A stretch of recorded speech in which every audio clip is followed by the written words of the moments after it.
We still have, at most, 10 months to wait for Wave 4 of Xenoblade 3's DLC to release, and during that time, we're gonna need something to keep ourselves occupied whilst we wait. That's why, if you're looking for something to play in the meantime, or just need to fill the void in your heart that Xenoblade has left behind, then I propose you try one of these games that I recommend. So without further ado, let's jump right into the video. To nobody's surprise, the first games I'm going to be suggesting today are Takahashi's previous Xeno entries, Xenosaga and Xenogears. Both JRPGs take place in fantasy worlds, just like Xenoblade, and are filled to the brim with incredible world building, intriguing characters and concepts, and a breathtaking story. Combat is admittedly turn-based instead of the real-time experience in Xenoblade, but this provides its own different level of challenge, with more of a focus on the strategic elements and on-the-fly thinking. Additionally, many of the Xenoblade characters are based on those from these previous series, such as with Zeke being the spitting image of Bart from Xenogears, even referenced through one of Xenoblade 2's DLC cosmetics, meaning that if you loved adventuring through these diverse worlds with these characters, then Xenosaga and Xenogears will provide you with that similar experience. Both of these series will not only expand your understanding of the Xenoblade franchise, but also allow you to appreciate the nuances that Takahashi has implemented.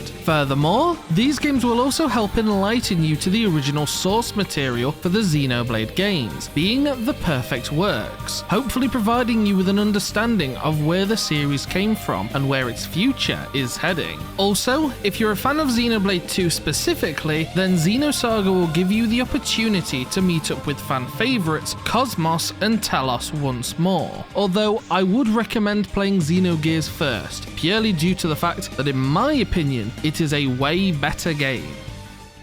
For the second series today, I'm going to be recommending the Legend of Heroes Trails series, also known as the Kiseki games. Each Trails game features different gameplay and combat mechanics, constantly mixing up the engagement and fun factor of the series. That said, however, they do typically tend to stay relatively similar, with each game featuring a linear, turn-based combat system. A major difference from Xenoblade, however, is that the Trails games take place over a number of different arcs, each named for the setting of the arc respectively. You can play through these arcs in any order you like, but I would recommend starting with the first game of whichever you choose and finishing said arc first before starting another. At present, there are 3 arcs released in English, featuring a total of 8 games so far. In addition, Trails Azure, the finale of the Crossbell arc, is releasing this March, so if you're interested in the new game, make sure you play Trails 0 first to get caught up on the story.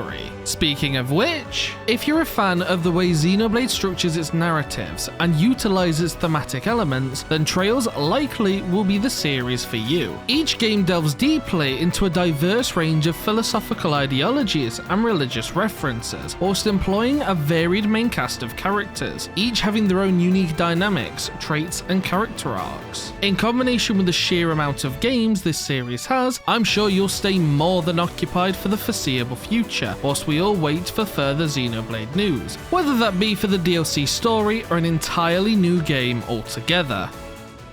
Another series you're all probably familiar with are the Final Fantasy titles, but if by some miracle you have never played one of these games, then allow me to enlighten you. Final Fantasy is one of the original JRPGs, setting the standard for the genre and being the inspiration for many games to come afterwards, normalizing many mechanics we still see today, such as classes, magic, and turn-based combat. Similarly to Trails, each game features different gameplay and combat mechanics, resulting in the likelihood that at least one of these games will match your preferences. Due to their age, the games are considered to be relatively simple, especially compared to today's standards, but that still doesn't prevent the overall storytelling from still being complex. What's more, some of the Final Fantasy games, similar to Xenoblade, possess a sci-fi fantasy setting, providing a familiar escapade to what we're already used to. If you enjoyed Xenoblade Chronicles 3 in particular, however, then I would recommend Final Fantasy X specifically, due to that game sharing many common themes with Xenoblade 3, going in depth into the concepts of life, death, and stasis. It's also worth mentioning that Takahashi originally worked for Square Enix, and an early version of the Xenogears script was submitted as a pitch for Final Fantasy VII, inspiring a lot of aspects from this initial design, which are still very apparent in the game's darker sci-fi themes and setting today. So if these sound appealing, then the Final Fantasy series might be for you. Next up, we have an array of games that you might be aware of without even knowing. The Megami Tensei media franchise. Including titles like Persona, Shin Megami Tensei, and Devil Survivor, these games are about taming, fusing, and using demons in large-scale combat scenarios. Each one of these demons are based off of many different mythological and religious figures throughout history, such as the Demiurge from Gnosticism. These games are also very famous for their different alignment endings, specifically Law, Chaos, and Neutral, although some games such as SMT Nocturne go for different variations on this concept. With all that in mind, if you're a fan of the religious and mythological inspirations behind the Xenoblade games, then you might find this franchise equally as engaging, as there is a lot of crossover in regards to these games. Moreover, the lore throughout the entire Megami Tensei universe is just as thorough as Xenoblade's, so if you're one for studying the ins and outs of how these worlds work, then this one might also be for you. On a side note, you kill a god at the end of almost every Megami Tensei game, so take that as you will. Today, we use our power to fell a god, and then seize our destiny!